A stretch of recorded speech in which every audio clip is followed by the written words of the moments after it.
Olá, alunos do nono ano, tudo bom? Aqui é a professora Roseane de Geografia. A nossa aula corresponde ao segundo roteiro do segundo bimestre. Nós vamos trabalhar a nova ordem mundial. O objeto do conhecimento, a nova ordem mundial. Habilidades: conhecer os aspectos da nova ordem mundial e suas consequências no mundo, identificar suas diferenças e semelhanças. Mapa Mundi, aqui mostrando ao mesmo tempo todos os países do mundo ao mesmo tempo. Nós vamos ver que essa ordem mundial ela vai alcançar todos os países, né, do mundo. O que é ordem mundial? É o equilíbrio internacional de poder envolvendo as grandes potências mundiais com suas áreas de influências e disputas comerciais, econômicas, políticas, diplomáticas, culturais entre os estados ou países.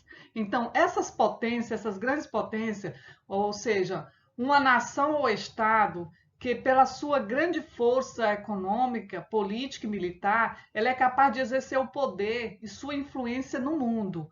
Ou seja, como esse poder está distribuído e como alcança esse equilíbrio. Então, está distribuído em várias áreas, na área econômica, política, cultural e etc. Vamos entender o que foi a velha ordem mundial, né? É o período da Guerra Fria. Nesse período, corresponde entre 1945 e 1989, ou seja, depois do término da Segunda Guerra Mundial até a queda do Muro de Berlim, marcada aí pela bipolaridade entre dois polos de poder. De um lado, os Estados Unidos da América capitalista, de outro lado, a União das Repúblicas Socialistas Soviética socialista, não é isso? Então, nesse período aí, nós vamos ver que essas duas maiores potências mundiais apresentavam grande influência política, econômica e militar, interferindo nas relações de todo o planeta. Então, nesse período aí que a gente viu, era marcado por esses dois polos de poder que influenciavam o mundo todo. Então, a gente vai ver que nesse período aí, ele vai ter o seu fim, né, com a queda do Muro de Berlim. O Muro de Berlim ele foi construído separando as duas Alemanhas, a Alemanha ocidental da Alemanha oriental, tá? Então, com a queda, com a derrubada desse muro, com a queda dele, então a gente vai ver que também vai dar o fim da Guerra Fria. E, consequentemente, nós vamos ver que vem o quê? A dissolução da União Soviética, do bloco soviético, que é socialista, não é isso? Então não tinha mais por que existir, né, gente, a bipolaridade. Então surgindo aí o que? A nova ordem mundial.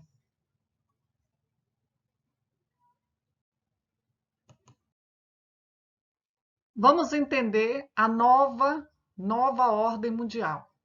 Então, como nós vimos antes, após a derrubada do Muro de Berlim em 1989 e a dissolução da União Soviética em 1991, a antiga ordem mundial não cabia mais, não tinha mais por que existir, não é isso? A partir daí surgiu uma nova ordem mundial, em que a bipolaridade, que era marcada por dois polos de poder, o capitalismo e o socialismo, né, o capitalismo pelos Estados Unidos e o socialismo liderado pelo a União das Repúblicas Socialistas Soviéticas, a gente já falou antes, deixou de existir, dando espaço para o domínio dos Estados Unidos como potência política militar. Por conta da globalização, não é isso? A gente sabemos que a globalização é a integração econômica, política, cultural entre os países através dos avanços tecnológicos. A gente viu isso aí que se expande, né? As transações econômicas surgiram. Aí a gente vai ver que vai surgir os novos blocos econômicos. Os blocos econômicos são a união de países que se unem para fortalecer as suas economias, as suas relações, suas trocas comerciais. Com isso, novos países destacaram-se nesse campo, como a Alemanha, o Japão. Podemos dizer que a nova ordem mundial ela é caracterizada pela unipolaridade dos Estados Unidos na área militar e política e pela multipolaridade da economia, né? Ou seja, outros centros de poder surgem aí, como Alemanha, Japão, né? Tem os Estados Unidos que já é, e nós temos aí agora, né, China aí como grande potência econômica.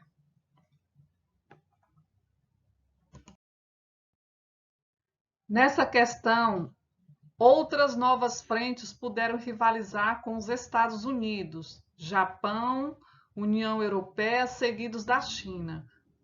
Por último, há o terceiro conceito, né, que a gente viu, que é unimultipolar ou unimultipolaridade, que reconhece a supremacia militar e política norte-americana e os múltiplos centros de poder econômico. Esses múltiplos centros de poder econômico são o quê? Japão, os países da União Europeia, né, seguidos da China. Então, nós temos aí unipolar, seria na área militar, os Estados Unidos. Multipolar, os centros, o poderio econômico, né, que surgiu, que são o quê? Japão, os países da União Europeia, China, os grandes poder econômico, grandes potências econômicas.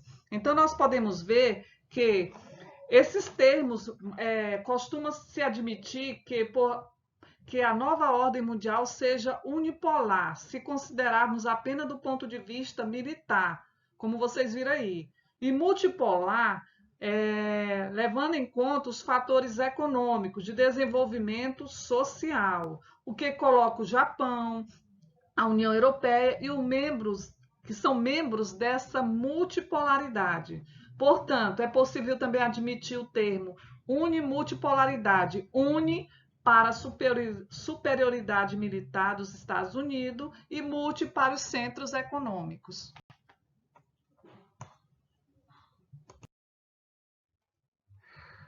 A nova ordem mundial, ela trouxe uma necessidade de reclassificar a hierarquia entre os estados nacionais. Os que se classificavam como países do primeiro, segundo e terceiro mundo, conforme o desenvolvimento socioeconômico. Então, nós tínhamos aí antes, no mundo bipolar, na velha ordem mundial, nós tínhamos o mundo bipolar, que era dividido em primeiro mundo, segundo mundo e terceiro mundo. Primeiro mundo, os países capitalistas. Segundo mundo, os países socialistas. E terceiro mundo, os países subdesenvolvido capitalista. Então, com o fim da bipolaridade, ou seja, o segundo mundo já não existia mais, ou seja, do fim do socialismo, então o segundo mundo, que era formado pelos países socialistas, já não existia mais. Então, não tinha mais por que também existir essa divisão. Então, na nova regionalização, nós vamos ter aqui a divisão norte-sul. Essa divisão norte-sul, ela não vai obedecer aos critérios cartográficos, eles não são geográficos, não são critérios cartográficos, tá, gente? Não é geográfico. Esses critérios norte e sul, dessa divisão dos países em norte e sul, ela vai obedecer os critérios econômicos, ou seja, dependendo do desenvolvimento econômico do país, eles vão pertencer, por exemplo, o norte.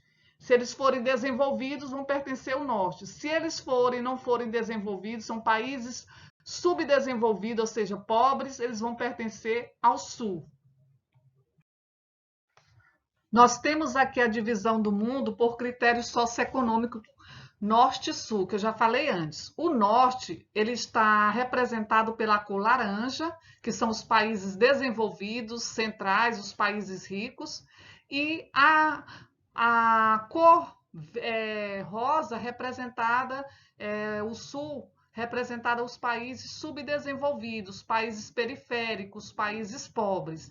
Então, nesse critério aí, dessa divisão, nós vamos ver que a linha imaginária de divisão não segue a linha do Equador, nem tampouco a divisão norte-sul cartográfica. Na verdade, os critérios de classificação são econômicos e não geográficos. Mesmo os países que se encontram no hemisfério norte, como México e Índia, são considerados países do sul, ou seja, países subdesenvolvidos, países pobres. Da mesma forma, países localizados no hemisfério sul, como Austrália, Nova Zelândia, estão classificados como países do norte, ou seja, países ricos desenvolvidos. Algumas características da nova ordem mundial. Nós temos aí a globalização, a divisão internacional do trabalho e os blocos econômicos que se fortaleceram com a nova ordem mundial. Então, nós vamos ver que com a expansão dos sistemas financeiros internacionais, a facilidade de transporte e a ampliação da internet, a comunicação entre o mundo todo se tornou mais fácil. Né? Os blocos econômicos não eram algo novo, mas começaram a ganhar mais importância depois da Guerra Fria, por conta da competitividade criada pelo aumento da globalização e do neoliberalismo. Países precisavam se fortalecer, se proteger. Então, nós temos aí, né? Nós vamos ter aí a globalização, né? O aumento do fluxo, né? A expansão da produção, a divisão internacional do trabalho, os meios de produção, o aumento, né, gente? Ou seja, o fortalecimento, a união dos países se fortalecendo, se unindo em blocos econômicos para expandir o seu mercado, né, suas economias, e aumentar, assim, a produção e o desenvolvimento desses países. A nova ordem mundial no Brasil. A gente vai ver algumas mudanças, né, no campo político e econômico do Brasil. Com a nova ordem mundial, o Brasil teve mudança significativa no campo político e econômico. A ditadura militar foi encerrada, né? A democracia presidencialista foi instaurada, adotaram política neoliberal, privatizações, circulação de capitais, entrada de empresas multinacionais. Participou de duas frentes internacionais que se contrapuseram ao domínio dos países desenvolvidos, integrou o grupo dos BRICS, composto por Brasil, Rússia, Índia, China e África do Sul. De modo geral, podemos dizer que a participação do Brasil na nova ordem mundial foi de buscar por melhores condições para a promoção do desenvolvimento. Para isso, é preciso, né, encontrar uma forma de evoluir no plano tecnológico, industrial, com o objetivo de reduzir a dependência da divisão internacional do trabalho. Então, nós vimos aí que o Brasil ainda precisa muito melhorar, né? Diminuir essa dependência, né, gente, tecnológica, industrial, né, reduzir a sua dependência na divisão internacional do trabalho. Então, nós temos aí com essa nova ordem mundial, vocês viram aí que essa nova ordem mundial é a forma como o mundo se reorganizou após a Guerra Fria e a queda do Muro de Berlim. Se antes havia uma bipolaridade política, econômica e militar, com esse novo contexto passou a existir a unimultipolaridade, ou seja, novos centros de poder no mundo.